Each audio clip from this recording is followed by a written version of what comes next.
De notre journal des sports avec Karim Baldé. Bonsoir. Bonsoir Dominique. Et on va commencer par du foot, puisque c'était aujourd'hui la petite finale de la CAN des U20, les moins de 20 ans, au Niger. Exactement, match pour la 3e place cet après-midi.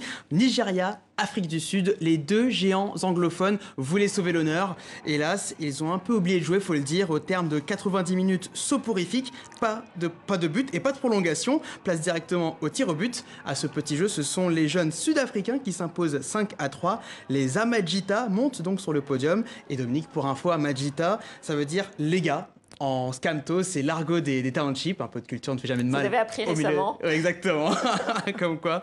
En tout cas, pendant ce temps-là, on écoute le sélectionneur vainqueur. Lui est déjà tourné vers le mondial de la catégorie en mai prochain.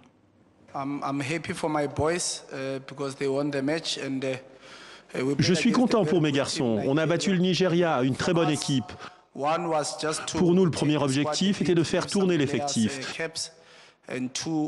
histoire d'offrir de l'expérience à certains joueurs. Et le deuxième, évidemment, c'était d'aborder le match avec une mentalité de gagnant. Nous voyons cela comme une préparation pour la Coupe du Monde. Nous allons continuer à construire l'équipe et aller de l'avant. Réaction recueillie par notre correspondant Kader Mazou. Demain, ce sera la grande finale de cette CAN U20, 100% francophone, Sénégal-Mali. Bon, on verra ça demain. Allez, on va passer à l'athlétisme. Karim, il y a Caster Semenya qui est au cœur d'une nouvelle règle très controversée. Vous allez nous expliquer. Et oui, Caster Semenya, ou l'histoire d'une femme qui doit le prouver au quotidien. Souvent raillée pour son apparence masculine, elle sera à partir de lundi l'actrice principale d'une bataille judiciaire devant le tribunal arbitral du sport. Soutenue par le monde politique et sportif dans son pays, la championne espère faire invalider une nouvelle réglementation controversée de la Fédération internationale. Caster Semenya, une icône nationale aujourd'hui menacée. Toute l'Afrique du Sud fait bloc derrière la double championne olympique du 800 mètres, à commencer par le gouvernement qui va consacrer 1,5 million d'euros rien qu'en frais d'avocat.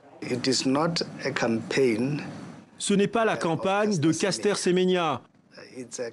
C'est une campagne contre les règlements injustes de l'I2AF. Caster, c'est le visage humain et une victime humaine de ces règlements.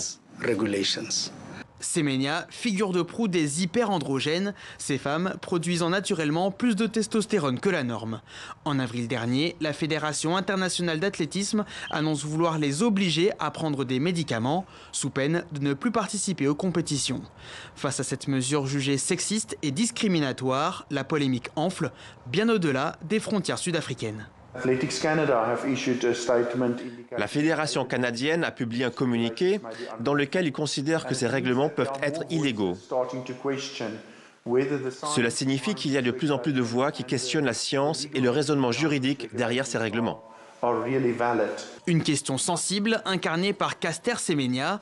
Depuis son premier titre mondial en 2009, à chaque médaille, sa féminité est remise en cause. En réponse, famille et amis ont toujours témoigné leur soutien.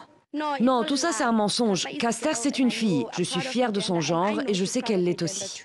L'I2AF a suspendu cette nouvelle règle qui devait entrer en vigueur le 1er novembre.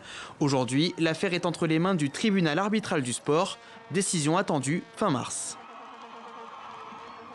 Et au-delà de ce cas Caster Semenya, d'autres athlètes africaines pourraient être concernées, comme la burundaise Niyonsaba ou encore la kenyane Wambui. Bon, on suivra tout ça. Merci beaucoup Karim. Je ne vous dis pas demain. Demain, ce sera Théa Bazarevic qui vous remplacera. Exactement. À bientôt. À la semaine